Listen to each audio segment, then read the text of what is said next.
परिवार। हर रात की तरह आज भी मैं देर रात घर पहुंचा। हमेशा से कोई भी गलत आदत न होने के कारण कॉलोनी में कोई भी मुझे देर रात आने पर गलत नज़रों से नहीं देखता था। मैं हमेशा इस बात को लेकर गर्व करता था कि लोग अपने बच्चों को मेरी उपलब्धियों का उदाहरण देकर अच्छा पढ़ने लिखने की सलाह देते हैं। खैर, यही सब सोचते हुए मैंने अपने चाबी से घर का दरवाज़ा खोला। हालांकि मुझे पता था कि जब तक मैं घर नहीं पहुंचता तब तक निधि को नींद नहीं आती थी, पर मैं अपने 5 साल के बेटे चिंटू को नींद से नहीं जगाना चाहता था। दरवाजे की हल्की सी आहट पाकर निधि हमेशा की तरह कमरे से बाहर आई। तब तक मैं मुंह हाथ धोने बाथरूम के तरफ जा चुका था और हमेशा की तरह निधि खाना गर्म करके किचन में चली गई। हर रोज़ ऐसा ही होता था। सुबह घर से निकलने के बाद हमारी मुलाकात रात को खाने पर ही होती थी। निधि को इस तरह की जीवन शैली से कोई प्रॉब्लम नहीं थी। एक हाई क्लास सोसाइटी में अपनी खास बनाने के लिए हर किसी को इस हद तक की मेहनत करना ही पड़ता था। माँ, चिंटू सो गया? खाना खाते हुए मैंने निधि से पूछा।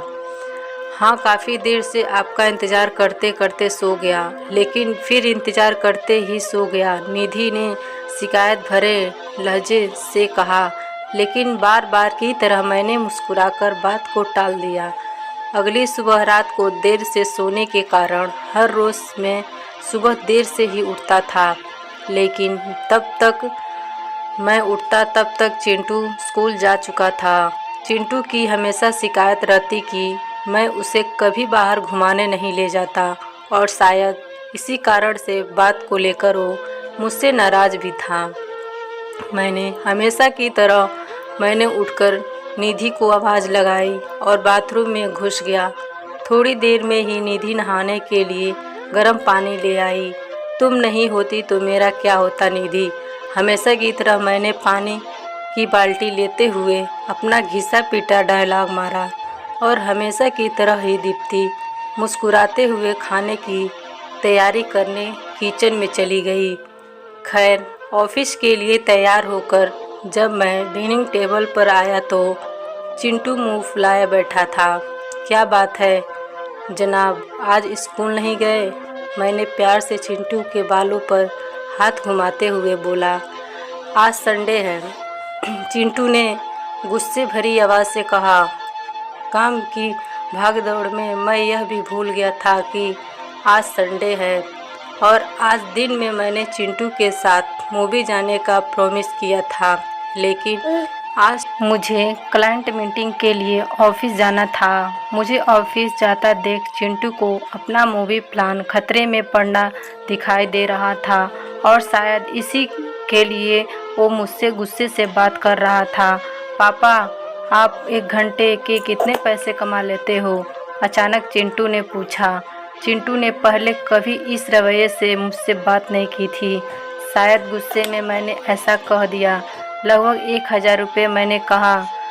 क्या आप मुझे 500 रुपये उधार दे सकते हो? चिंटू ने कहा।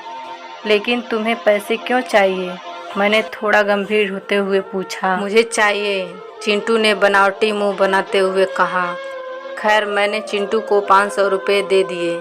चिंटू उठा और अंदर से अपने गुल्लक ले आया।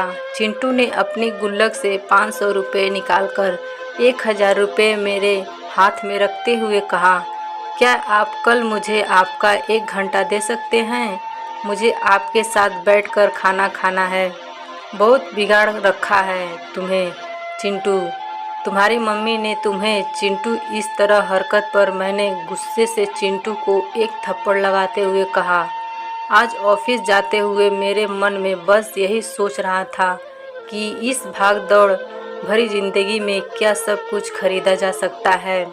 हालांकि मैंने भी तो चिंटू को यही सिखा रहा था। कहानी का तर्क यही है कि परिवार के लिए पैसा कमाने की चाह में हम अपने परिवार को समय देना ही भूल जाते हैं। ज़िंदगी में सबके बीच में तालमेल बिठाकर चलना ही समझदारी है।